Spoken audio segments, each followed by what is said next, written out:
আজকে ভিডিওতে আমরা দেখতে যাচ্ছি কিভাবে আপনি আপনার ট্রাভেল ওয়েবসাইটের জন্য প্রফিটেবল কিওয়ার্ড রিসার্চ করতে পারেন এবং আপনার ওয়েবসাইটের জন্য খুবই লো কম্পিটিটিভ এবং হাই ডিমান্ডিং কিওয়ার্ডসগুলো বের করতে পারেন। আমি যাচ্ছি পাসপোর্ট রিলেটেড যত ধরনের কন্টেন্ট রয়েছে বা যত ধরনের কোশ্চেন্স পিপলদের মাথায় রয়েছে সেগুলো আমি কভার করতে যাচ্ছি এবং আমার মেন টার্গেটেড অডিয়েন্স হচ্ছে ইউএস। সো ফার্স্টে আমি যেহেতু পাসপোর্ট রিলেটেড কোশ্চেন চাচ্ছি সেক্ষেত্রে আমি কিওয়ার্ড ম্যাজিক টুলে আসার পর এখানে সার্চ করব পাসপোর্ট এবং এখানে আমি জাস্ট সার্চ করে নেব।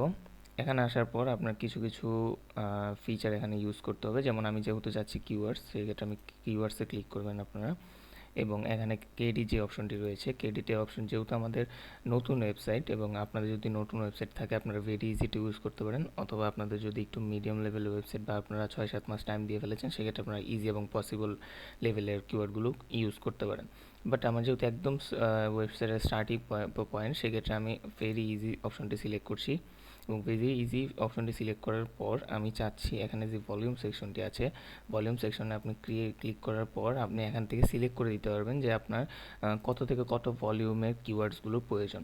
তো আমি চাচ্ছি আমার যতগুলো কিওয়ার্ড থাকুক না কেন সবগুলো কিওয়ার্ডই যাতে আমার 150 এর উপরে থাকে, আই মিন 150 কিওয়ার্ড ভলিউম যাতে 150-এর উপরে থাকে। আপনারা অ্যাপ্লাই ক্লিক করে দিবেন এবং অ্যাপ্লাই ক্লিক করার পরে এখানে যত ধরনের কিওয়ার্ড আসবে সবগুলোর ভলিউম কিন্তু 150-এর উপর থাকবে। যেমন দেখতে পাচ্ছেন এখানে 170 থেকে স্টার্ট হয়েছে এবং এখানে আমি টোটাল 13টা কিওয়ার্ড পেয়েছি। কেডি হচ্ছে একদম সবগুলো ভেরি ইজি টু র্যাঙ্ক।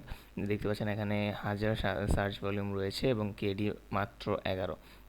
আমরা যদি এই কিওয়ার্ডটি দিয়ে সার্চ দিয়ে দেখি যে এই কিওয়ার্ডটিতে কেন এত কম্পিটিশন কম, আমরা যদি সার্চ দেওয়ার পর আমরা দেখতে পাচ্ছি এখানে কিন্তু তেমন কোনো হ্যাঁ, এখানে রেডিটের মতো সাইট র্যাঙ্ক করছে এবং কোরা সাইট র্যাঙ্ক করছে। আমরা সকলেই জানি, আমরা যারা এই ফিল্ডে আছি, যে রেডিট এবং কোরা, মিডিয়াম, রেডিট, কোরা এই ধরনের সাইট যখন কোনো কিওয়ার্ডের জন্য ফার্স্ট পেজে র্যাঙ্ক করে সেই ক্ষেত্রে আমরা সেই কিওয়ার্ডটিকে একটি লো কম্পিটিটিভ কিওয়ার্ড ধরে নিই, কারণ এই যদি গুগলের কাছে প্রপার ইনফরমেশন থাকে সেক্ষেত্রে তারা এই ধরনের সাইটকে র্যাঙ্ক করানোর কথা না। সো সেই ক্ষেত্রে আমরা দেখতে পাচ্ছি যে এখানে কিন্তু রেডিট এবং কোডার মতো সাইট র্যাঙ্ক করছে। সো এই কিওয়ার্ডটিকে নিয়ে যদি আপনি আপনার সাইটে প্রপারলি ইউজ করতে পারেন, প্রপারলি কন্টেন্ট জেনারেট করতে পারেন, সেই ক্ষেত্রে কিন্তু আপনি ভালো একটি রেজাল্ট গেইন করতে পারেন। সো সেক্ষেত্রে এখানে দেখতে পাচ্ছেন 13টি মোট টোটাল আমি কিওয়ার্ডস পেয়েছি এবং এই টোটাল 13টি কিওয়ার্ডসের মোট ভলিউম হচ্ছে 4260। সো অ্যাভারেজ কেজি হচ্ছে 10। এই ক্ষেত্রে আমি এই সবগুলো কিওয়ার্ডই আমার ওয়েবসাইটে পাবলিশ করব যাতে আমি ম্যাক্সিমাম প্রফিটটা এই সব কিওয়ার্ড থেকে নিয়ে নিতে পারি, যেহেতু আমার একটি স্টার্টিং পজিশন আমার রয়েছে, ওয়েবসাইটটি একদম নিউ স্টার্ট করা হয়েছে। সো সেই ক্ষেত্রে এই ধরনের কিওয়ার্ড রিসার্চ আপনাকে অনেক হেল্প করতে পারে। এখন দেখা যাক যে আপনি যদি অন্য কোনো টপিক নিয়ে করতে চান, যেমন এখানে যদি আমি অন্য কোনো টপিক নিয়ে করতে চাই, যেমন আপনার ট্রাভেল রিলেটেড যেই টপিকগুলো রয়েছে সেগুলো দিয়ে আপনার সার্চ করতে পারেন।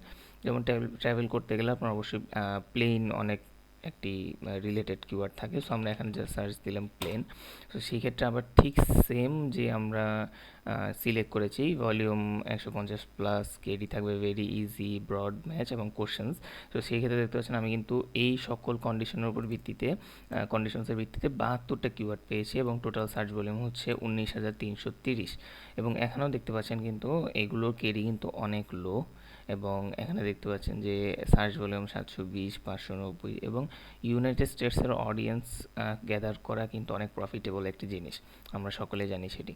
সো আমরা যদি এই জিনিসে সার্চ দিয়ে দেখি, সার্চ দেওয়ার পর আমরা দেখতে পাচ্ছি এখানেও কিন্তু কোরার সাইটটি র্যাঙ্ক করতে পারছেন। আপনারা দেখতে পাচ্ছেন কোরা সাইট র্যাঙ্ক করছে এবং মিডিয়ামের সাইটটিও কিন্তু এখানে র্যাঙ্ক করছে। সো সেই ক্ষেত্রে আপনি এই কিওয়ার্ডটি নিয়েও কিন্তু কাজ করতে পারেন। এই সকলগুলো কিওয়ার্ড নিয়ে আপনি যদি একটি টপিক্যাল ম্যাপ ক্রিয়েট করতে পারেন এবং আপনার সাইটে একটি নির্দিষ্ট টপিক নিয়ে অথরিটি গেইন করতে পারেন, সেটি কিন্তু আপনার ওয়েবসাইটের গ্রোথে অনেক বড় একটি এক্সপেক্ট হিসেবে কাজ করে।